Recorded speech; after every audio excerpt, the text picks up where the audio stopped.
दोस्तों स्वागत है आप सभी लोगों का आज की अपनी इस ऑनलाइन सेशन में।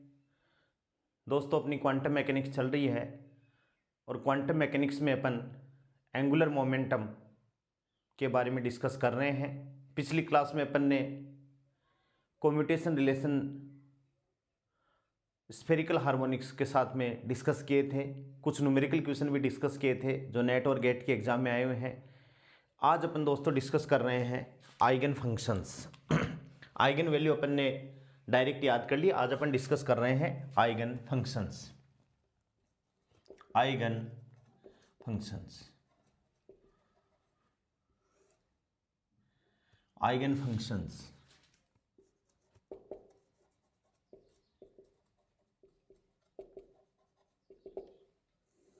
ठीक है, अपन जानते हैं angular momentum L equals to क्या होता है, R क्रॉस P।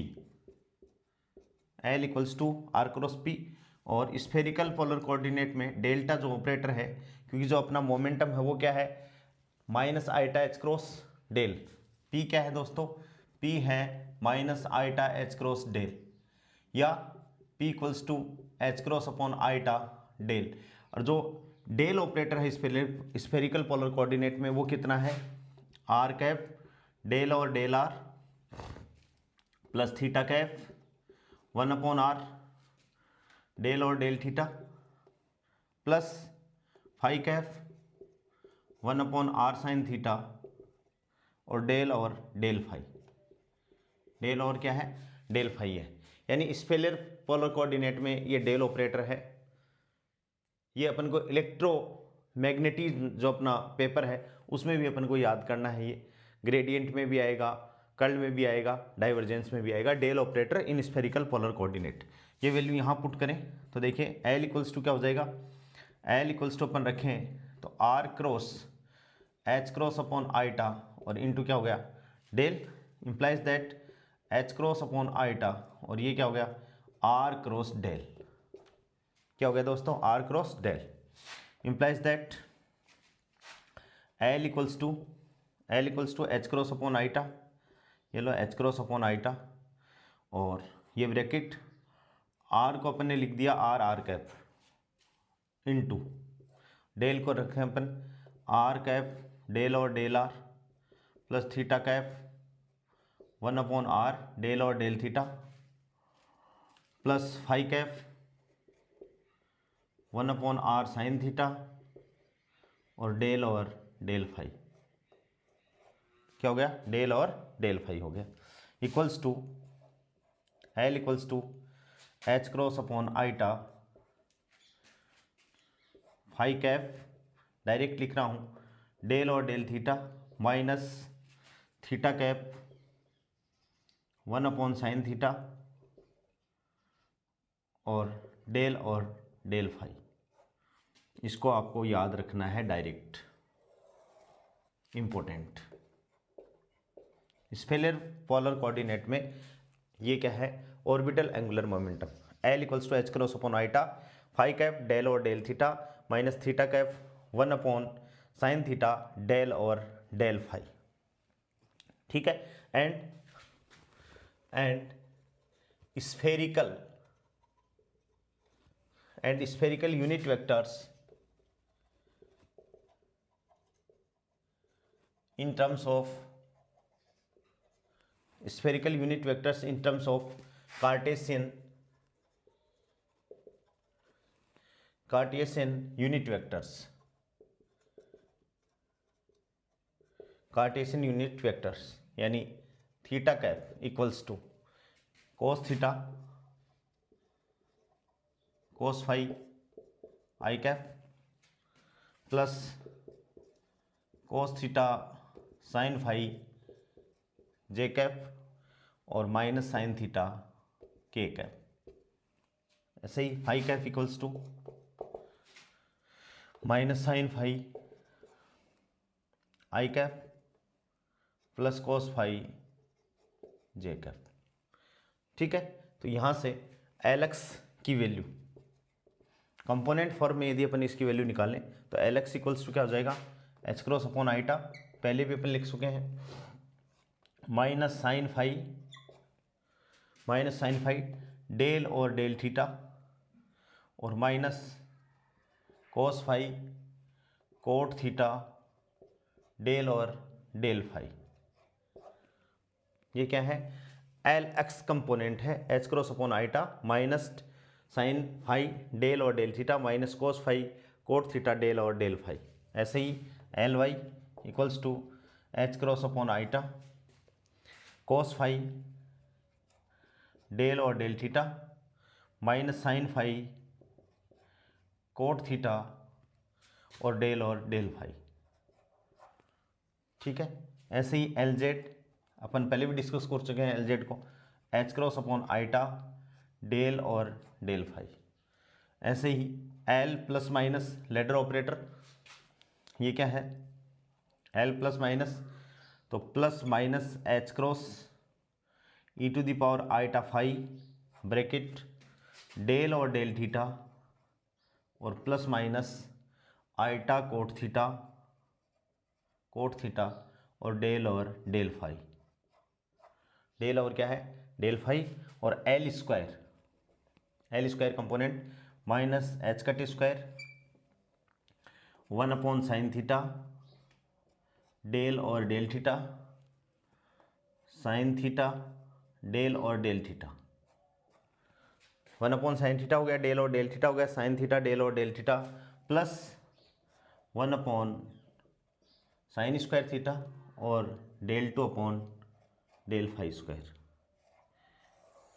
ये आगे ये अपन को याद रखने, यानी ये इंपॉर्टेंट डेफिनेशन है। वैसे जनरली ये फॉर्मूले अपने याद रहते नहीं है क्योंकि अपन इनको इतना पढ़ते नहीं है, यानी ये सिंपल फॉर्मूला अपन को याद रहता है। लेकिन अपन को मान लो फर्स्ट ग्रेड की एग्ज़ाम में यहाँ से क्वेश्चन आता है, नेट की एग्ज़ाम में यहाँ से कई बार डायरेक्ट ही पूछ लेते हैं कि एल एक्स कितना है, एल वाई कितना है, एल जेड कितना है, एल प्लस माइनस कितना है, तो ये अपन को याद रहने चाहिए, इंपॉर्टेंट डेफिनेशन है।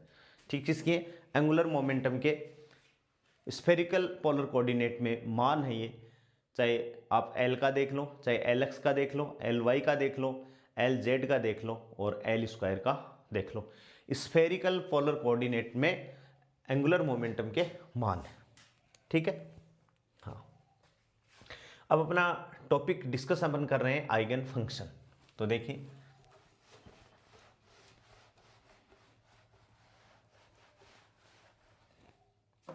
सिंस ये ऑपरेटर फॉर्म में हो गए तो यहां लिखेंगे since these operators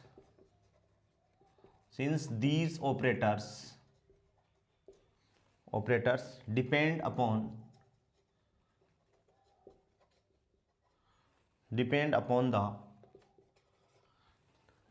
the angular variation. यहां से किसी को भी आप देखोगे तो ये भी थीटा और फाई पे डिपेंडेंट है, आर पे डिपेंडेंट नहीं है। भाई पोलर कोऑर्डिनेट तो क्या होता है? जो आर थीटा और फाई पे डिपेंड करे। स्फेरिकल पोलर कोऑर्डिनेट तो आर थीटा फाई होते हैं। तो इसमें से जो भी आप ऑपरेटर देख रहे हो एंगुलर मोमेंटम का, वो ना आर पे तो डिपेंडेंसी नहीं है उसकी, ठीक है, या तो थीटा में है और या फाई में डिपेंडेंसी है। स्फेरिकल पोलर कोऑर्डिनेट जो दोस्तों होते हैं वो किसी स्फीयर को डिफाइन करने के लिए कोऑर्डिनेट की आवश्यकता होती है, और किसी स्फीयर को यदि अपन को डिफाइन करना है तो अपन को आर भी चाहिए, थीटा भी चाहिए और फाई भी चाहिए।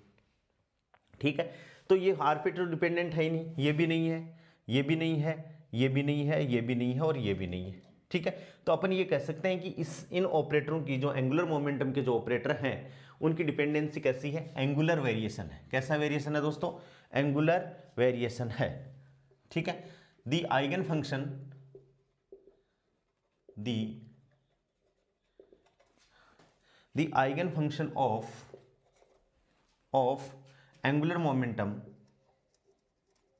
the eigenfunction of angular momentum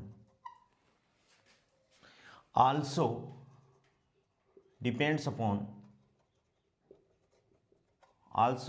upon theta and phi। Theta and phi पे डिपेंड कर रहा है, और थीटा एंड फाई पे डिपेंड कर रहा है तो इसको अपन क्या लिख सकते हैं? थीटा फाई ब्रा एलम। ठीक है, और इसको अपन दोस्तों क्या लिख सकते हैं? इस स्टेट को अपन लिख सकते हैं वाई एल एम और थीटा फाई। और इसे अपन जनरली क्या बोलते हैं, स्फेरिकल हार्मोनिक्स। इसे अपन क्या बोलते हैं, spherical harmonics.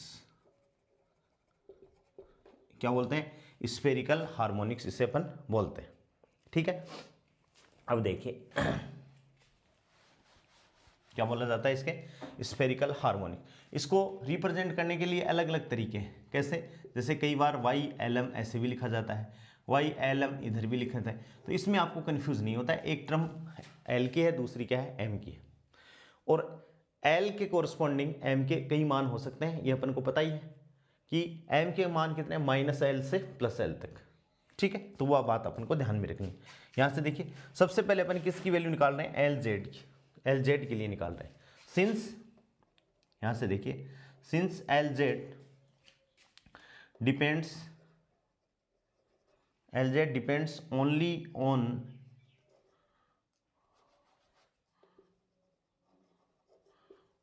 On the first derivative of phi, phi के फर्स्ट डेरिवेटिव पे डिपेंड कर रहा है। So Y L M theta phi बराबर क्या लिख सकते हैं अपन, ये दो पे डिपेंडेंट है, एक तो फाई, वेरिएबल सेपरेशन कर लें, फाई फाई और थीटा थीटा।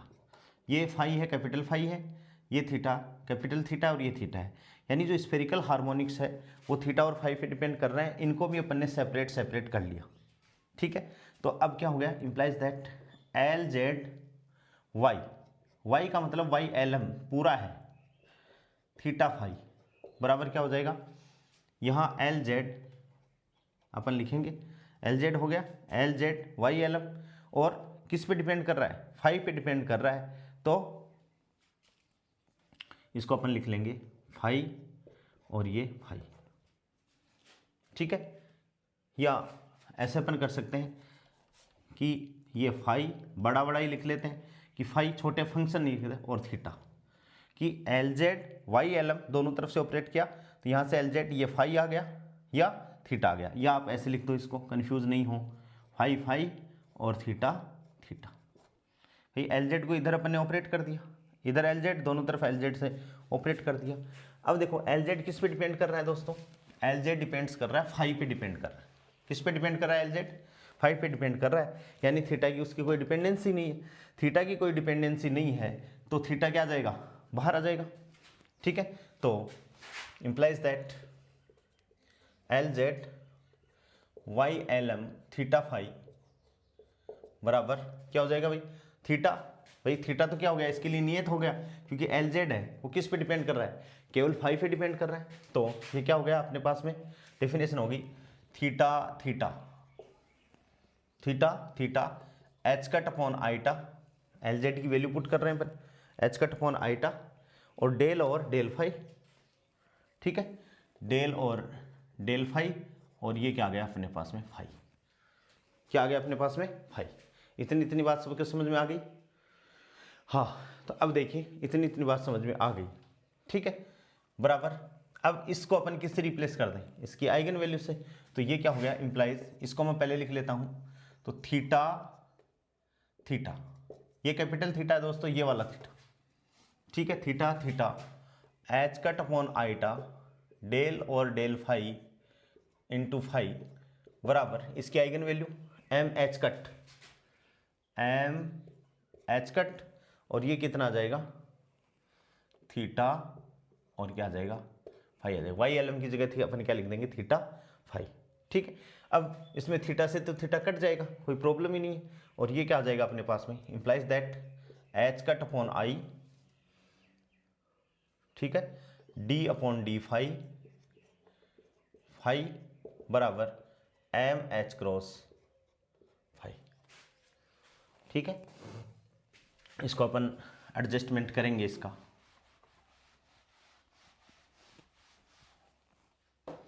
तो इंप्लाइज दैट क्या हो जाएगा, डी फाई अपॉन ये फाई, ये तो डी फाई नीचे वाला फाई, और ये क्या हो जाएगा, इक्वल्स टू एच कट से एच कट कैंसिल आउट हो जाएगा, और एम आई, ठीक है, और इंटीग्रेशन क्या हो जाएगा डी फाई। ये डी फाई को इधर मल्टीप्लाई करेंगे या ऐसे कर लो, रीअरेंजमेंट कर दिया टर्म का, एम आई फाई, और दोनों तरफ क्या कर दो खुद का खुद के सापेक्ष, ये डी फाई है, समाकलन कर दिया दोनों तरफ, तो क्या होगा देखो, डी फाई अपॉन फाई बराबर इंटीग्रेशन एम आई और डी फाई, ठीक है। Implies that D X upon X L N phi equals to iota M D phi का कितना हो जाएगा फाई प्लस क्या गया एल एन सी कॉन्स्टेंट समाकलन नियतांक, और इसको अपन सॉल्व करेंगे तो इंप्लाइज फाई इक्वल्स टू क्या हो गया सी और e to the power eta M phi, छोटा है आईटा एम फाई, ये अपने पास में आ गया। ये क्या है आइगन फंक्शन किसका, एल जेड ऑपरेटर का, किसका आ गया एल जेड ऑपरेटर का अपने पास में आइगन फंक्शन आ गया, ठीक है। अब नॉर्मलाइजेशन की कंडीशन लगाते हैं अपन, भाई सी की वैल्यू अपन को निकालनी है, तो वो सी की वैल्यू किससे निकलेगी नॉर्मलाइजेशन की कंडीशन से, तो नॉर्मलाइजेशन की कंडीशन सी को निकालना है, तो नॉर्मलाइजेशन कंडीशन फाई के रिस्पेक्ट में है, तो और फाई की वैल्यू 0 से 2 पाई होती है, तो नॉर्मलाइजेशन की कंडीशन देखिए, from normalization condition, from normalization condition क्या हो गया 0 से 2 पाई, ठीक है भाई, और फाई स्टार फाई और डी फाई और इक्वल्स टू क्या होगा 1 होता है। Implies that modulus of C square, इसकी वैल्यू पुट करेंगे तो साइज का एक में e to the power i time phi star करेंगे तो सी स्टार, इसको माइनस तो e to the power minus और e to the power plus और डी फाई इक्वल्स टू क्या हो जाएगा 1, ये दोनों क्या हो जाएंगे इससे कैंसिल आउट हो जाएगी, तो implies that modulus of C square into 2 pi बराबर क्या हो जाएगा 1, इम्प्लाइज दैट सी मॉडुलस बराबर क्या हो जाएगा 1/2 पाई अंडर द रूट और बराबर 1/2 पाई, क्या आ गया सी बराबर 1/2 पाई अपने पास में आ गया। देन फाई इक्वल्स टू कितना हो गया दोस्तों, देन फाई इक्वल्स टू हो गया 1/2 पाई और e to the power eta M phi, very very important, यही कई बार परीक्षा में पूछा जाता है। क्या आ गया ये आइगन फंक्शन आ गया किसका एल जेड ऑपरेटर का, किसका आ गया एल जेड ऑपरेटर का आइगन फंक्शन आ गया 1/2 pi e to the power eta M phi, ठीक है। इसको अपन अच्छे से इसको याद रखेंगे, और कैसे पन्ने निकालते हैं इस प्रोसेस को यदि आप याद भी नहीं रखो तो इसको आप पक्का याद रखोगे, क्या रखोगे इसको आप पक्का याद रखोगे, ठीक है। यहां से देखिए एक न्यूमेरिकल क्वेश्चन, जो न्यूमेरिकल क्वेश्चन भी मान सकते हो आप, अपना एक टॉपिक भी मान सकते हो। क्या है क्वेश्चन, क्वेश्चन है एक, find the energy up to, find the energy up to first excited state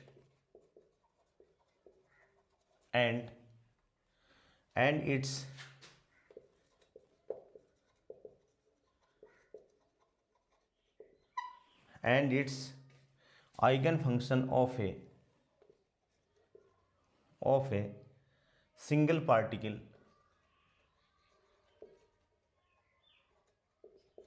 of a single particle moving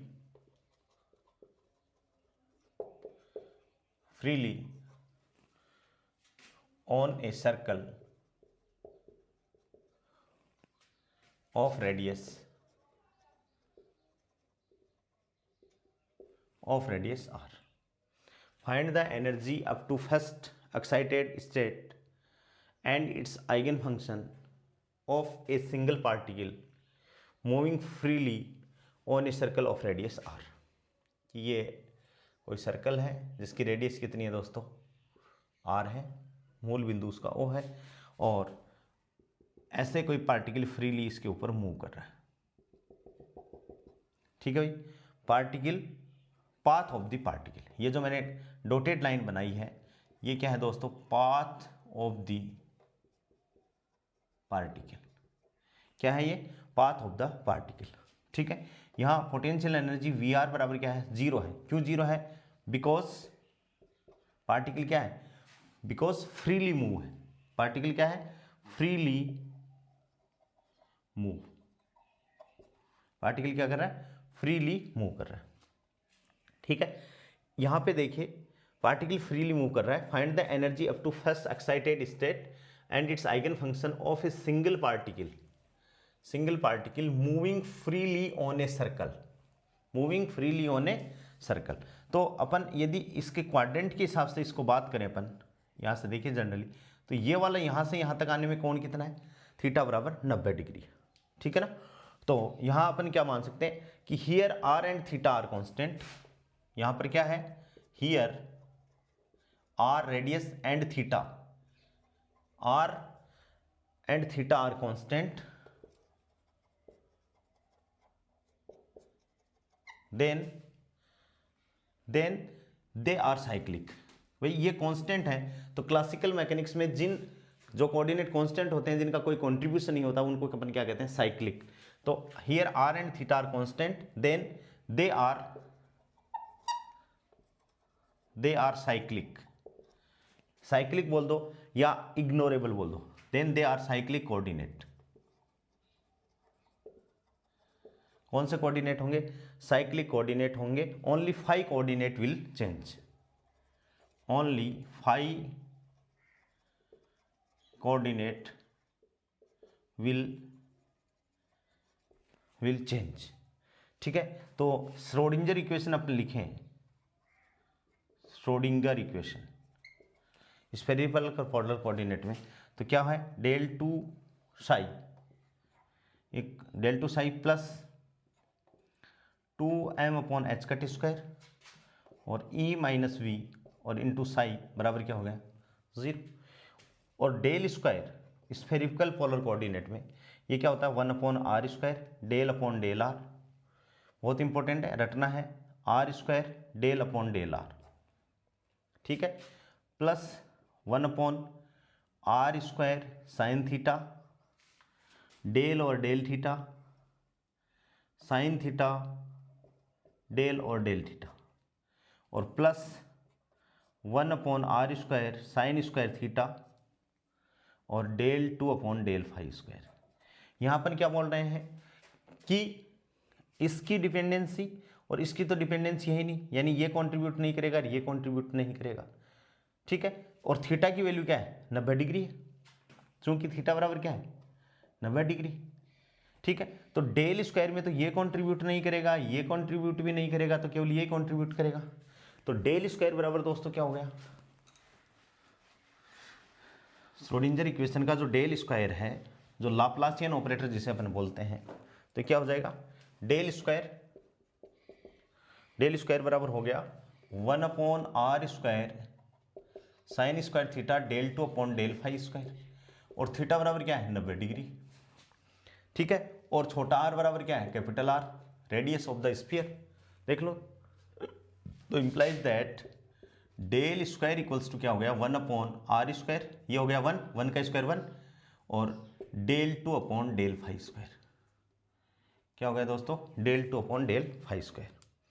ठीक है, तो अब जो अपनी श्रोडिंगर इक्वेशन है इसको अपन समीकरण 1 देते हैं। देन इक्वेशन 1 बिकम्स, समीकरण 1 क्या बन गई, 1 upon R square del 2 upon del phi square. ठीक है, del 2 upon del phi square, और केवल भाई फाई पे डिपेंडेंसी है, तो साई को अपन क्या लिखें, psi equals to R R theta theta and phi phi, ये लिखें। तो इस पे आर और थीटा पे तो डिपेंडेंसी है नहीं, केवल फाई पे डिपेंड कर रहा है, तो इसमें फाई लिख दूं मैं केवल डायरेक्ट कि फाई पे डिपेंड कर रहा है, तो कैपिटल फाई।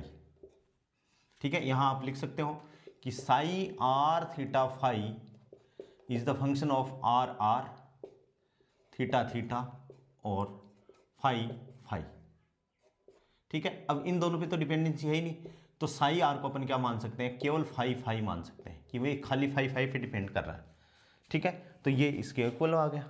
वी आर है ही नहीं, ठीक है, प्लस भाई ये है ही नहीं, वी आर क्या है, फ्रीली पार्टिकल के लिए वी आर 0, तो 2me/h आ गया, प्लस 2me/h² और क्या आ गया, फाई बराबर क्या आ गया दोस्तों, 0 आ गया।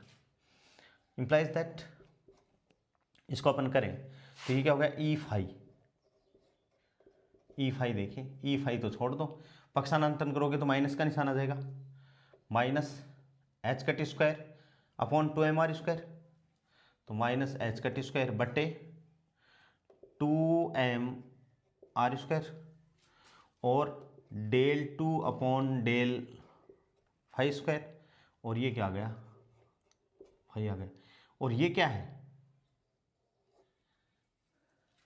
माइनस का निशान भी ले लो पास में, ये क्या है दोस्तों,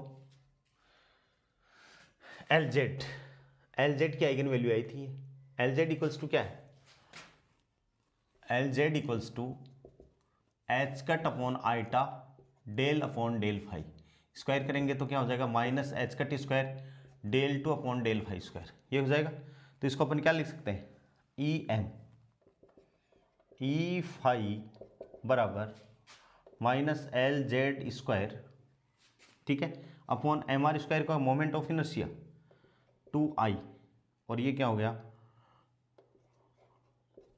फाई हो गया, और i बराबर क्या लिखोगे, mr², मोमेंट ऑफ इनर्शिया।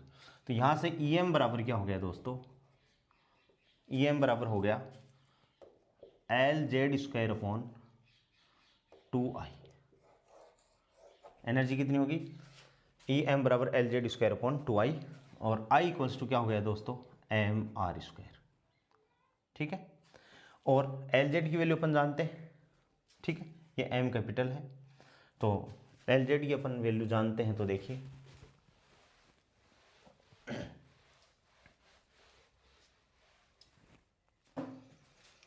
तो em इक्वल्स टू क्या हो गया, m²h² बटे 2i, ठीक है, ये आ गई इसकी एनर्जी आ गई। ग्राउंड स्टेट की बात पूछे तो फॉर ग्राउंड स्टेट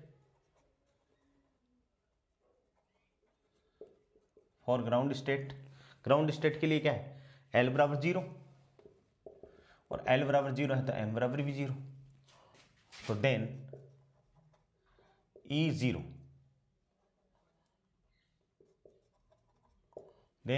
बराबर क्या आ जाएगा, m²h² 0, क्या आ जाएगा, 0 आ जाएगा।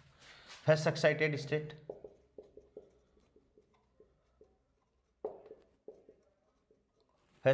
स्टेट की बात करें तो L बराबर 1, और L बराबर 1 के कॉरस्पॉन्डिंग कॉरस्पॉन्डिंग दोस्तों m की वैल्यू क्या है, +1, 0 और क्या है, -1, ठीक है। तो ये तो 0 पहले भी आ रही थी, 0 यानी 1 और 2, ठीक है।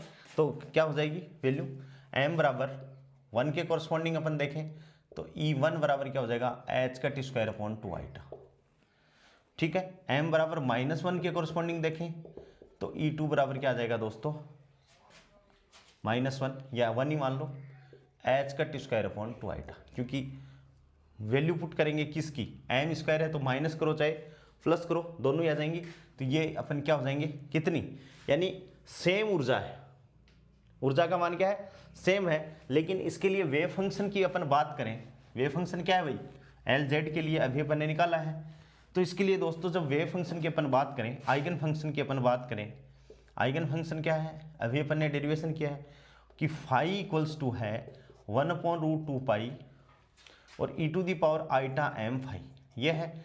तो m की वैल्यू यदि +1 है तो ये क्या हो जाएगा, 1/√2π e⁻i फाई, ठीक है। और -m के कोरस्पॉन्डिंग अपन करेंगे, ठीक है, तो ये क्या बन जाएगा, 1/√2π और e⁻i फाई, आएगा कि नहीं आएगा, यानी ये वैल्यू भी आ जाएगी और ये वैल्यू भी आ जाएगी।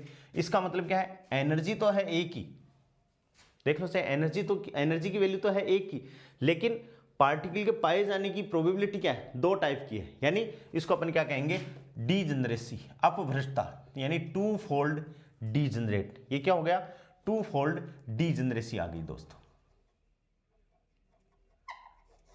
टू फोल्ड डीजनरेसी, जनरेसी आ गई, टू फोल्ड क्या आ गई, डीजनरेसी ये आ गई है। समझ गए बात को। इस हिसाब से ये एक अपना अच्छा क्वेश्चन था। इसमें तीन प्रकार से आपको पूछ सकता है कि कितने फोल्ड डीजनरेसी है, तो टू फोल्ड डीजनरेसी है, और एनर्जी कितनी है, चाहे m बराबर 1 ले, चाहे m बराबर क्या ले, 2 ले। सेकेंड एक्साइटेड स्टेट में पूछे तो L बराबर 2 के कोरस्पॉन्डिंग m की वैल्यू क्या होगी, -2, -1, 0, +1 और क्या होगी +2। तो यहाँ भी एनर्जी सेम आएगी, तो ये भी टू फोल्ड डीजनरेसी, यहाँ भी एनर्जी क्या आएगी दोस्तों, सेम आएगी, तो ये भी टू फोल्ड डीजनरेसी, और ये क्या है, 0 एनर्जी है ही। एक एल के लिए एम के कितने संभावित मान हो सकते हैं, फॉर एक एल के लिए एम के संभावित मान -L, -L+1 and so on, -1, -2, -1, 0, फिर +L, फिर L+1 and so on, L+1 तक, यानी -L से कहाँ तक, +L तक इसकी वैल्यू होंगी। तो मान कितने हो जाएंगे, 2L+1 हो जाएंगे दोस्तों। कितने हो जाएंगे, 2L+1। अब ये +1 कौन सा है, 0 वाला है।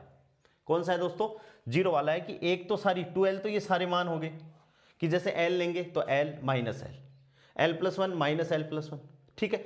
तो ये तो हो गए 2L, और 0 इसमें आ गया, तो कितने मान संभव हो गए, 2L+1 मान हो गए, किसके, M के। कितने हो गए, 2L+1 अपन इसकी बात करेंगे, ठीक है। हाँ, ये तो पार्टिकल कहाँ मूव कर रहा था, किसी सर्कल पे मूव कर रहा था। कहाँ पर, किसी सर्कल पे मूव कर रहा था। तो सर्कल क्या है, 2 डायमेंशन में है भाई, 3 डायमेंशन में तो सर्कल होता ही नहीं है, 3 डायमेंशन में तो क्या होता है दोस्तों, स्फीयर होता है। तो अब अपन बात किसकी करते हैं, सर्कल की तो कर ली, अब स्फीयर की इसके साथ साथ और कर लेते हैं, जिससे अपना दूसरा क्वेश्चन भी इसके साथ में कंप्लीट हो जाए।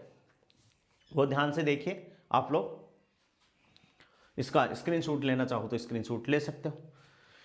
Particle is moving freely on a sphere. Particle is moving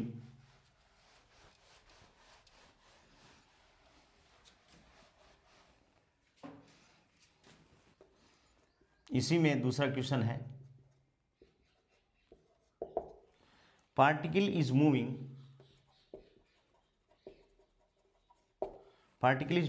freely on a sphere, जिसकी रेडियस कितनी है, r रेडियस।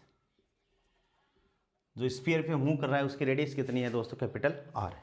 वही Schrodinger equation, del 2 psi plus 2m upon h cut square E - v और इंटू साई बराबर क्या है, 0 है।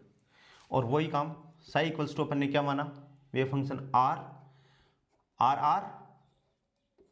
पे डिपेंडेंट, और वाई LM थीटा फाई, ये स्फेरिकल हार्मोनिक्स है जो थीटा और फाई पे डिपेंड कर रहा है, ठीक है। स्फीयर की बात कर रहे हैं अपन, ठीक है। हियर स्फीयर आ गया, तो अब थीटा एंड फाई चेंज होंगे। वहां तो क्या नहीं चेंज था भाई, सर्कल था, तो वहां तो थीटा भी कांस्टेंट था, क्योंकि सर्कल के लिए थीटा बराबर कितना है, 90 डिग्री, और आर क्या था उसमें कांस्टेंट। लेकिन यहां पर स्फीयर है, तो इसका मतलब केवल आर कांस्टेंट है। Here theta and phi is vary and R is fix, radius is fix. R fix है तो आर को अपन क्या कहेंगे, इग्नोरेबल कोऑर्डिनेट। क्या हो जाएगा, इग्नोरेबल कोऑर्डिनेट। और जो कोऑर्डिनेट इग्नोरेबल होता है उसके कोरस्पॉन्डिंग जो एंगुलर मोमेंटम होता है वो क्या होता है, इक्वल्स टू 0 या कांस्टेंट बोल सकते हैं अपन, ठीक है। ये आप चीज ध्यान में रखोगे।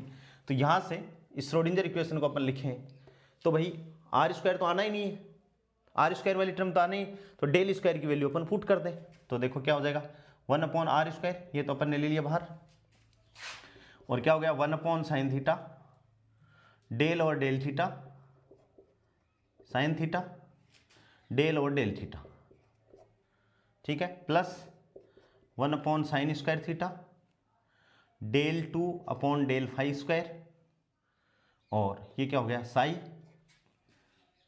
ठीक है, और प्लस 2m अपॉन एच का टी स्क्वायर।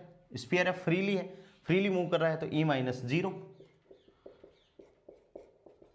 क्वेश्चन अपना सेम टू सेम है, वहां पार्टिकल सर्कल पे मोशन मूव कर रहा था और यहां पार्टिकल स्फीयर पे मूव कर रहा है। कहां पर मूव कर रहा है? पार्टिकल फ्रीली है तो इसके लिए पोटेंशियल एनर्जी की वैल्यू क्या होगी दोस्तों? 0 हो जाएगी। और ये अपना क्या हो गया? डेल स्क्वायर की वैल्यू हो गई है। साई अपनी जगह पढ़ाई है, साई का साई हो गया और e माइनस 0 इंटू साई, ठीक है। यहां से देखिए ये इतना ये क्या है? L square. इसको ये क्या हो जाएगा? एल स्क्वायर बट्टे माइनस एच क्रॉस स्क्वायर। क्या हो गया? इंप्लाइज दैट क्या हो गया दोस्तों?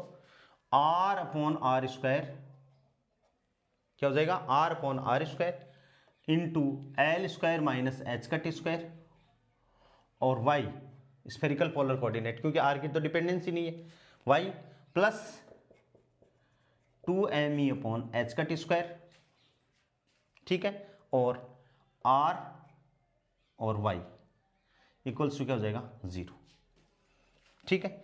एक आर से एक आर कैंसिल आउट हो जाएगा, ठीक है। और यहां से अपन देखें ई वाई,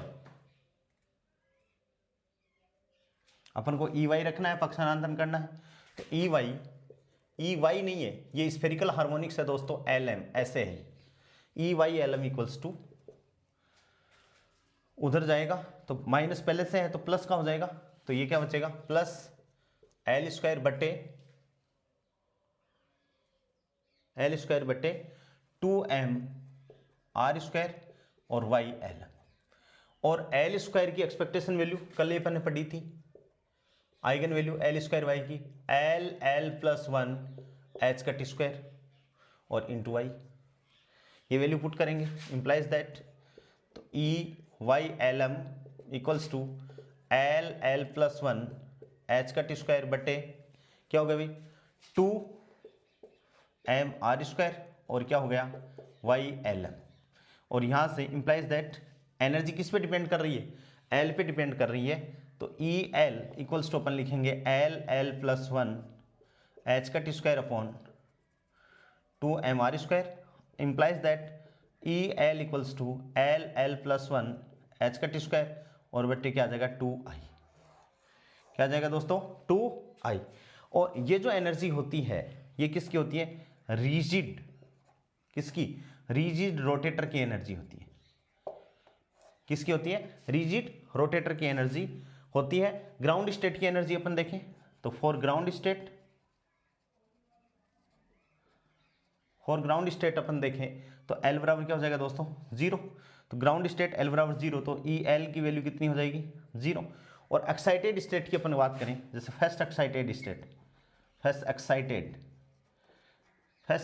स्टेट के लिए एल की वैल्यू कितनी हो जाएगी? 1, तो उसके कोरस्पॉन्डिंग एनर्जी कितनी आ जाएगी? 1 आ जाएगा। 2 तो एच क्रॉस अपॉन क्या आ जाएगा? आई। भाई देखिए यहाँ एल बराबर 1 रखोगे तो 1 into 2 H cross square upon 2 से 2 कट जाएगा तो H cross square upon I आ जाएगी। किसकी? फर्स्ट एक्साइटेड स्टेट के लिए क्या आ जाएगी दोस्तों? एनर्जी आ जाएगी। ये किसके लिए है? रिजिड रोटेटर के लिए मान लो, या एक पार्टिकल है वो फ्रीली मूव कहाँ कर रहा है? किसी स्फीयर पे मूव कर रहा है, तो उसके लिए क्या आ गई? एनर्जी आइगन वैल्यू आ गई। सर्कल पे पार्टिकल फ्रीली मूव कर रहा था, उसके लिए एनर्जी आइगन वैल्यू अपन ने निकाली थी m, बस यहाँ वहाँ क्या था? m स्क्वायर एच का टी स्क्वायर बटे 2i, और यहाँ क्या आ गया? एल प्लस 1 एच का टी स्क्वायर, ठीक है। यही दोनों में क्या है दोस्तों? अंतर है।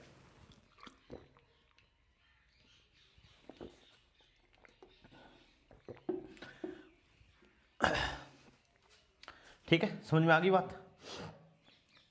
अब देखिए अपन और आइगन फंक्शन कैसे निकालें स्फेरिकल हार्मोनिक्स की टर्म्स में। तो मैं डायरेक्ट आपको एक फॉर्मूला लिखवा रहा हूं जो आप लोगों को भी डायरेक्ट याद रखना है, और उसमें वैल्यू पुट करके अपन फॉर्मूले निकाल सकते हैं।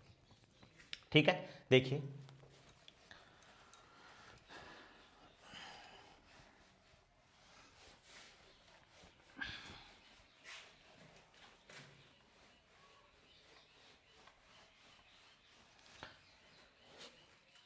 क्या है आइगन फंक्शन। Eigen function.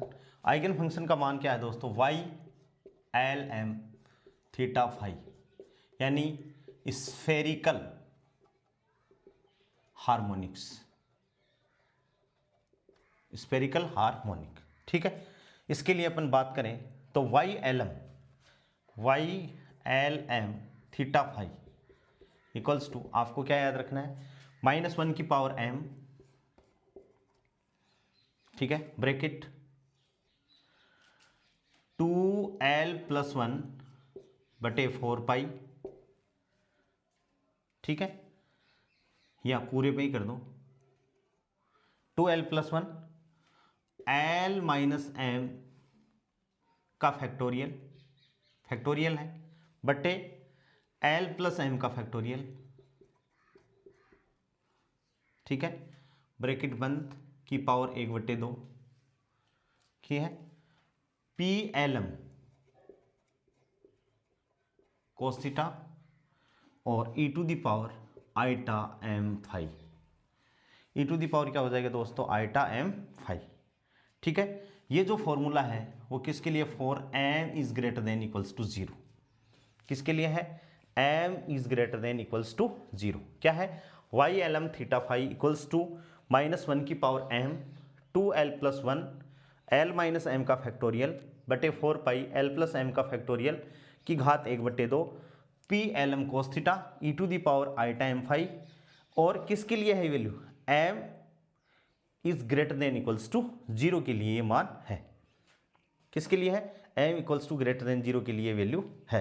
और m के ऋणात्मक मान की अपन बात करें तो देखिए क्या है, और ये तो ग्रेटर देन इक्वल्स टू 0 है, तो उसके लिए वाई एल माइनस एम, ऋणात्मक हो गया m का मान, तो ये क्या हो जाएगा, -1 की पावर m, और जो आएगा उस वो क्या, वाई एल एम जो आएगा एल एम, उसका क्या हो जाएगा, कॉम्प्लेक्स कॉन्जुगेट, क्या हो जाएगा दोस्तों, उसका कॉम्प्लेक्स कॉन्जुगेट अपने पास में हो जाएगा, तो वो किसके लिए आ जाएगा, m के ऋणात्मक मान के लिए, यानी ये किसके लिए हो जाएगा दोस्तों, m is less than equals to 0 के लिए वैल्यू हो जाएगी।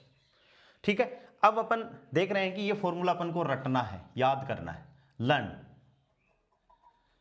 Learn it. ठीक है, 5-10 बार लिखोगे तो फॉर्मूला याद हो जाएगा।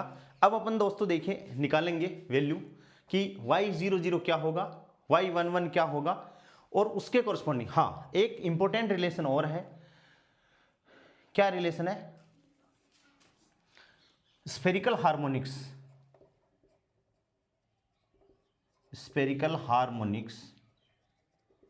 Follow normalization condition, spherical harmonics follow normalization condition, normalization की कंडीशन को फॉलो करते हैं। वो नॉर्मलाइजेशन कंडीशन क्या है, Y L M theta phi, ठीक है, और वाई एल एम, ये स्टार लगा देते हैं इसके, Y L M theta phi, Y L M star, Y L M theta phi, और क्या होगा, D phi D omega equals to, ये पूरे स्पेस के लिए डी ओमेगा का मतलब सॉलिड एंगल है, डेल्टा एल एल डेस और डेल्टा एम एम डेस। ठीक है, जहां पर डी ओमेगा इक्वल्स टू कितना होता है, साइन थीटा डी थीटा, और कितना होता है, डी फाई होता है। ये याद रखोगे कि लांबिक प्रतिबंध का क्या करते हैं, ये पालन करते हैं, या इसको आप ऐसे नहीं लिख के सिंपल इसको आप इस पे स्टार लगा सकते हो, यानी Sai star Sai D omega. ठीक है, ये थीटा और फाई में है तो सॉलिड एंगल है, 3D स्पेस में जो एंगल है उसको अपन सॉलिड एंगल, ये क्या है, ये क्या है दोस्तों, डिराक डेल्टा,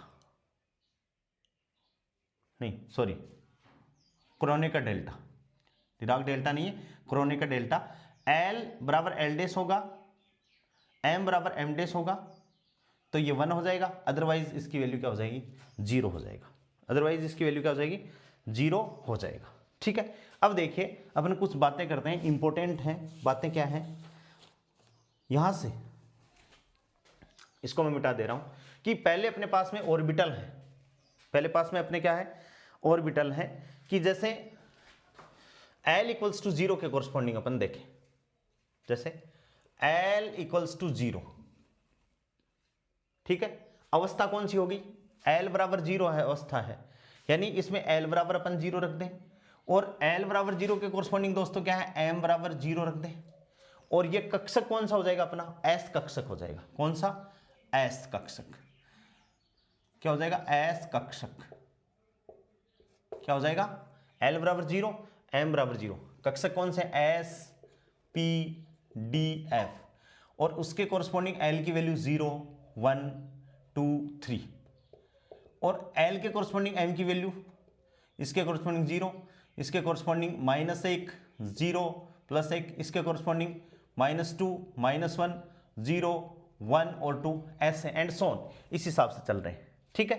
तो या तो अपन एक टेबल बना लें, ठीक है, टेबल बना के अपन इसको कोरस्पॉन्डिंग करें, ठीक है, तो एक टेबल बना लेते हैं, टेबल के अकॉर्डिंग इसकी बात अपना बात करते हैं, ठीक है, टेबल बना लेते हैं। टेबल में सबसे पहले क्या बनाए, L की वैल्यू, वेरी वेरी इंपॉर्टेंट है टेबल, L की वैल्यू, ठीक है, उसके बाद में अवस्था, स्टेट, अवस्था का मतलब है कि S अवस्था में, या स्टेट बोल सकते हैं, स्टेट S, ठीक है, और किसकी वैल्यू, M की वैल्यू, ठीक है, और M की वैल्यू के बाद में, M की वैल्यू आ गई, M की वैल्यू के बाद में अपना स्फेरिकल हार्मोनिक्स, यानी y lm थीटा फाई की वैल्यू, और y lm थीटा फाई की वैल्यू आने के बाद में क्या आ गई कि भाई इस ऑर्बिटल का डायग्राम कैसा होगा, सिमेट्री कैसी होगी, ये भी अपन साथ के साथ ही देख लें। तो इसको मैं मिटा दूं क्या, थोड़ा सा इसको अपन को आगे करना पड़ेगा, ठीक है, ये किसके बराबर है, ये बराबर है इसके, y lm थीटा फाई बराबर क्या है, इसके बराबर है, ये आपने लिख लिया होगा, और ये क्या आ जाएगा, इसका चित्र आ जाएगा, फिगर या डायग्राम,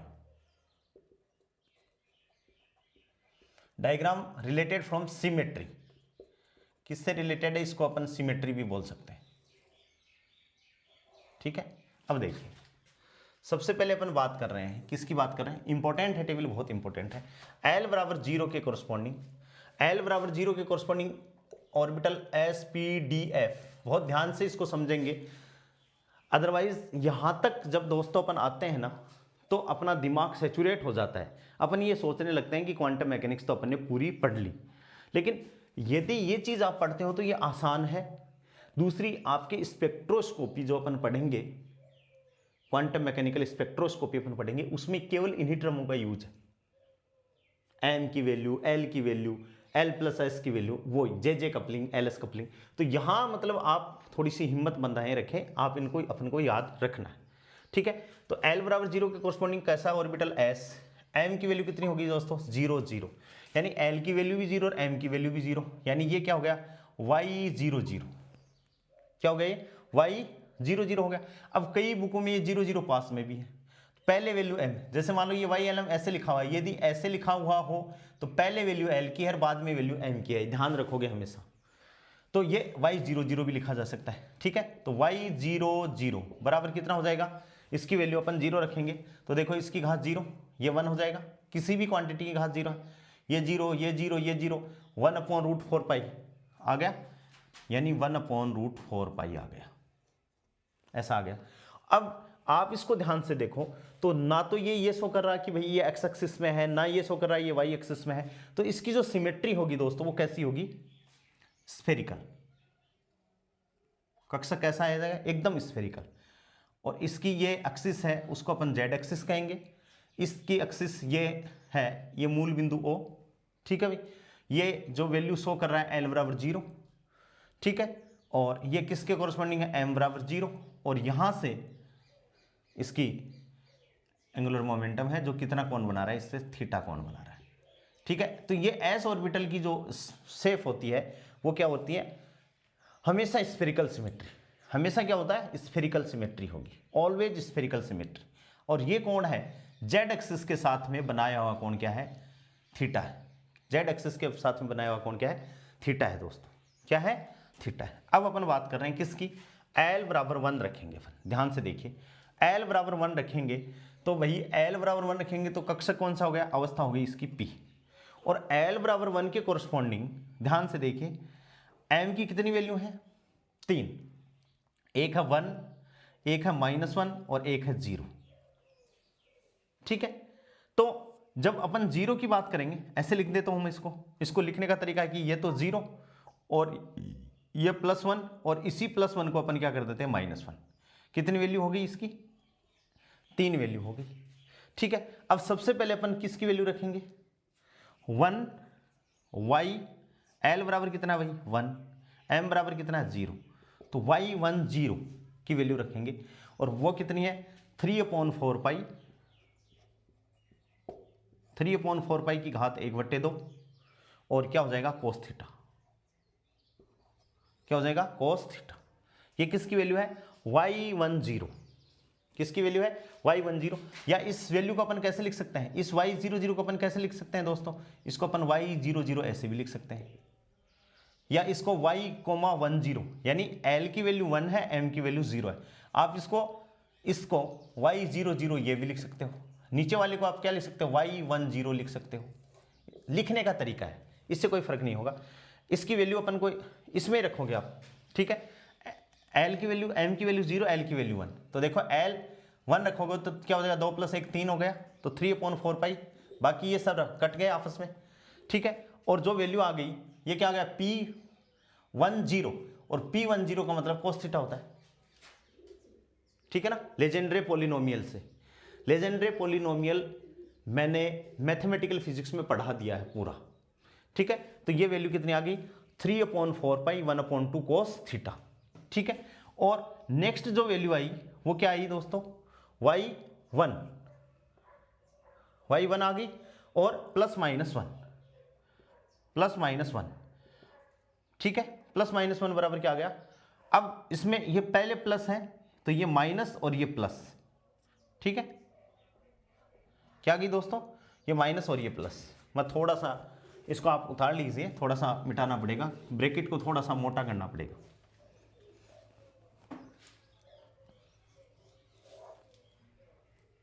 थोड़ा सा कॉलम को बढ़ा रहा हूं।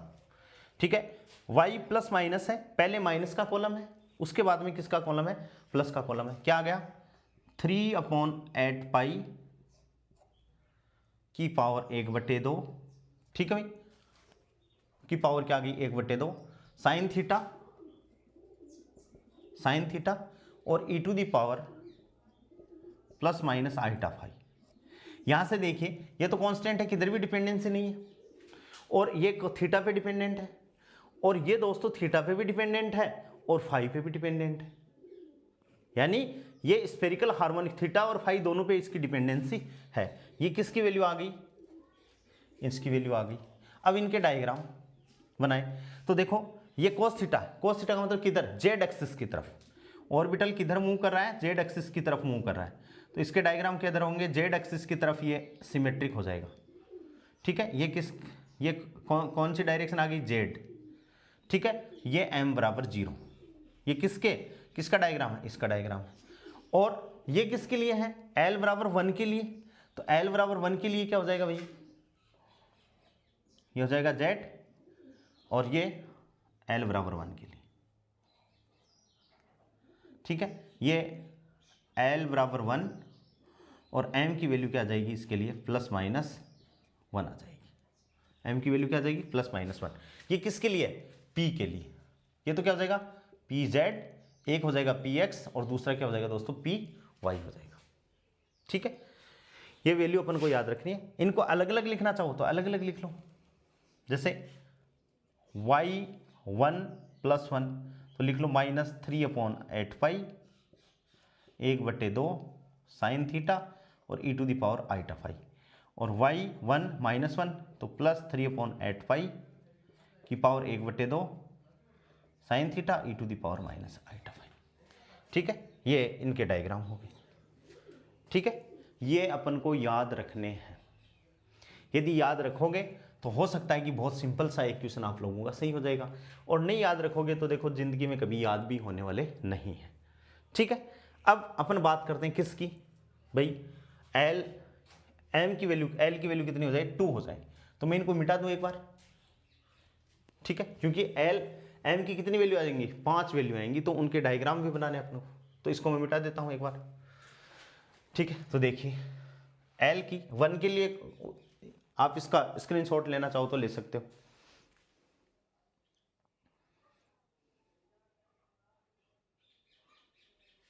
ठीक है, अब देखिए एल बराबर 2,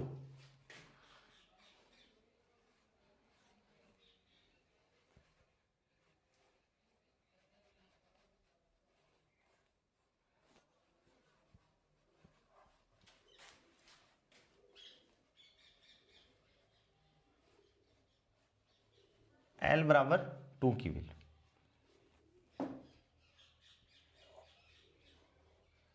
ये -1 यहां लगा देता हूं, -1 की पावर है।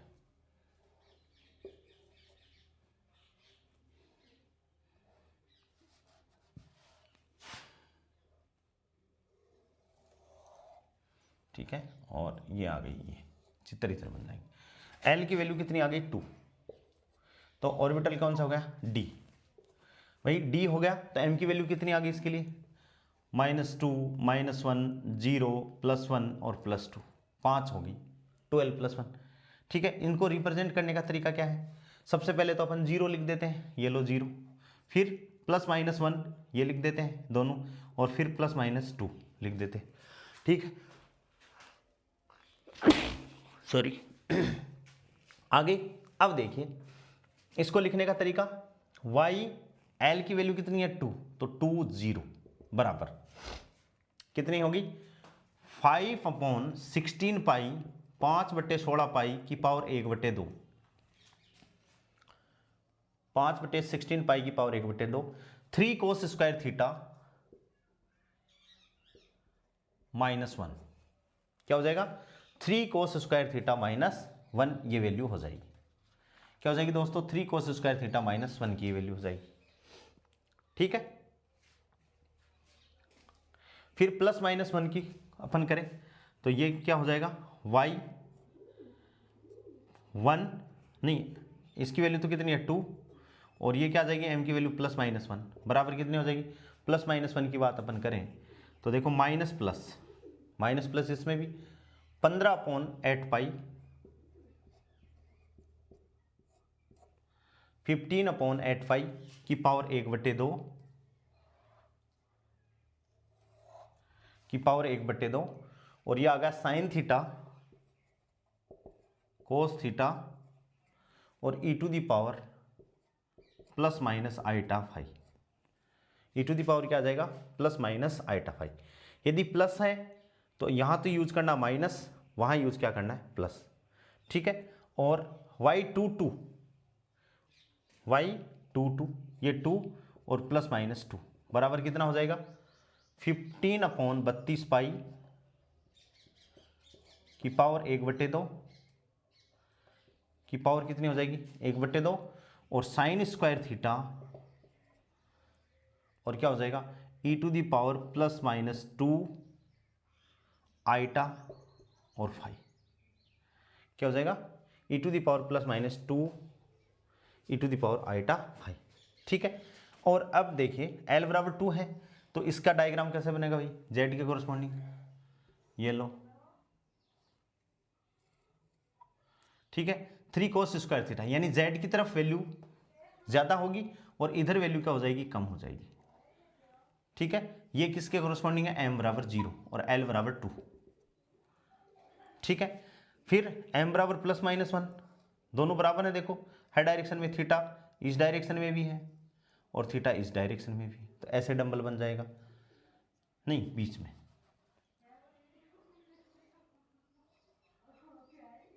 ऐसे ऐसे ऐसे और ऐसे, ये क्या हो जाएगा m बराबर +-1 और l बराबर कितना हो जाएगा 2, और ये क्या है एक पर्टिकुलर डायरेक्शन में है, थीटा की डायरेक्शन में है, तो ये इधर और ये इधर।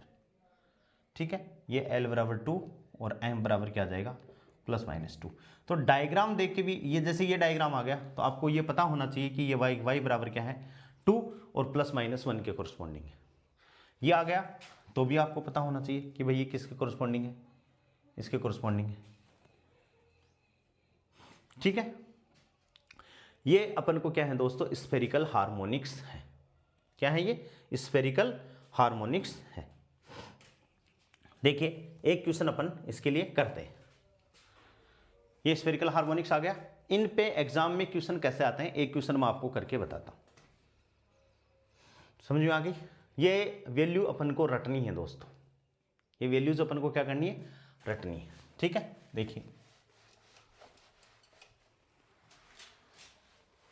हाइड्रोजन एटम को भी अपन पढ़ेंगे तो ये स्फेरिकल हार्मोनिक्स आएंगे। क्वेश्चन क्या है,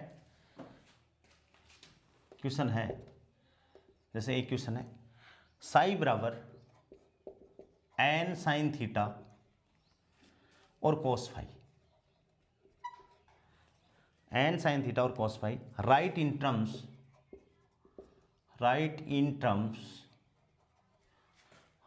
टर्म्स ऑफ स्फेरिकल हार्मोनिक्स। किस में लिखना है अपन को, स्फेरिकल हार्मोनिक्स की टर्म में अपन को ये लिखना है। ठीक है, स्फेरिकल हार्मोनिक्स की टर्म्स में यदि अपन को लिखना है तो अपन ने क्या लिखा भाई, साई बराबर एन साइन थीटा और लिखा तो क्या हो गया e to the power iota phi, cos phi को लिख रहे हैं, plus e to the power minus eta phi बटे 2। ठीक है, बराबर n अपॉन 2। ठीक है भाई, sine theta e to the power iota phi और plus sine theta e to the power minus eta phi.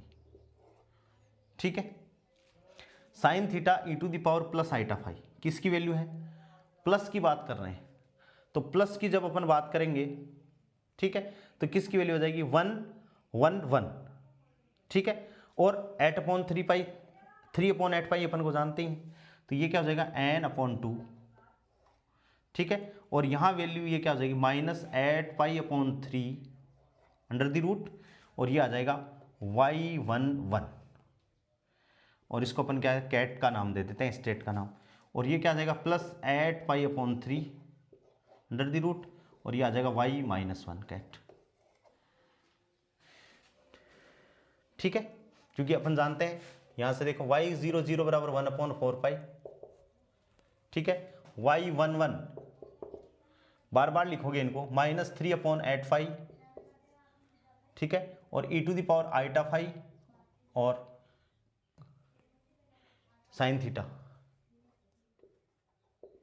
और y1 माइनस 1 क्या हो जाएगा प्लस 3 अपॉन 8 फाई और e to the power minus eta phi और क्या हो जाएगा साइन थीटा।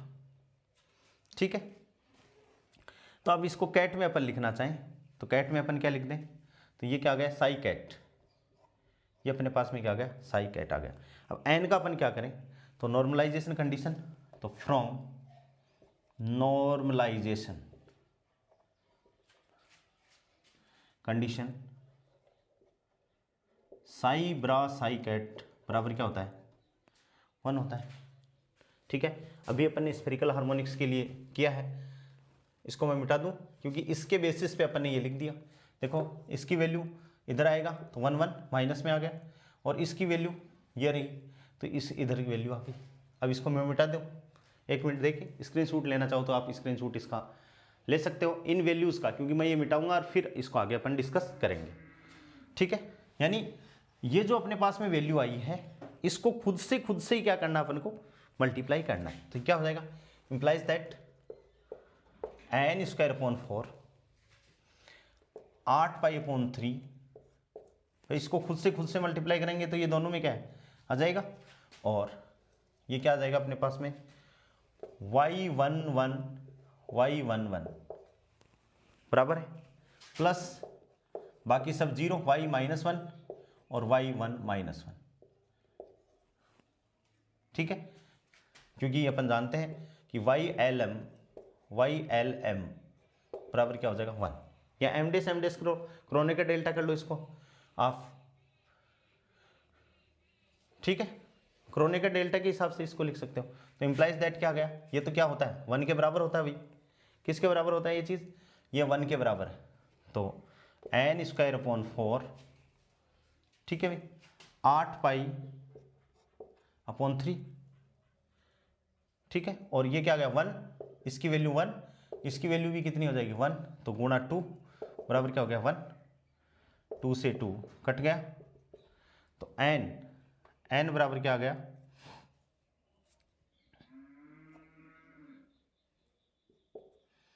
n बराबर क्या आ गया 3/4 पाई अंडर द रूट, ठीक है। तो साई कैट बराबर क्या आ गया, n की वैल्यू आ गई, तो क्या हो जाएगा 1/2 अपनी जगह है, n की value 3/4 pi into 8 pi upon 3 बाहर आ जाएगा, ठीक है, और ये क्या हो गया माइनस y11 कैट और प्लस y1 -1 कैट, ठीक है भाई, बराबर काटा पीटी की, तो क्या हो गया 1/√2 और माइनस y11 कैट और प्लस y1 -1, ठीक है। प्रोबेबिलिटी इसकी पूछें तो देखो ये m बराबर 1 के कोरस्पॉन्डिंग अपन पूछें, ये आ गया वेव फंक्शन साइन कैट बराबर, ये अपना आंसर हो गया। प्रोबेबिलिटी पूछें तो यह क्या है, इसका कोफिशिएंट y1 का कोफिशिएंट क्या है 1/2, तो प्रोबेबिलिटी कितनी हो जाएगी, प्रोबेबिलिटी बराबर कोफिशिएंट का स्क्वायर, और कोफिशिएंट क्या है 1/√2, तो इसके कोरस्पॉन्डिंग इसकी प्रोबेबिलिटी कितनी आ जाएगी m बराबर 1, ये क्या होगी प्रोबेबिलिटी, क्योंकि प्रोबेबिलिटी कोफिशिएंट का 1 और 1/√2 का होल स्क्वायर बराबर कितना 1/√2, तो m बराबर 1 के कोरस्पॉन्डिंग प्रोबेबिलिटी कितनी है हाफ, m बराबर -1 के कोरस्पॉन्डिंग कितनी हो जाएगी हाफ, क्यों, यही प्रोबेबिलिटी बराबर क्या है, इसमें भी कोफिशिएंट का स्क्वायर बराबर क्या होगा 1/√2 का होल स्क्वायर बराबर 1/2, और दोनों को जब जोड़ेंगे तो प्रोबेबिलिटी कितनी आ जाएगी 1, और यही आनी चाहिए होती है। तो आज अपन ने इस वीडियो में अपन ने ये डिस्कस किया है कि स्फेरिकल हार्मोनिक जो वेव फंक्शन है उनको अपन कैसे रिप्रेजेंट करें, कैसे उनके डायग्राम, Lz का आइगन फंक्शन क्या होगा और उसको अपन स्फेरिकल हार्मोनिक्स में कैसे रिप्रेजेंट करेंगे, इस बात को अपन ने क्या किया है डिस्कस किया है। और कल नेक्स्ट वीडियो में अपन दोस्तों डिस्कस करेंगे हाइड्रोजन एटम, किसको डिस्कस करेंगे, हाइड्रोजन एटम को डिस्कस करेंगे। आज के लिए इतना ही, बहुत बहुत थैंक्स।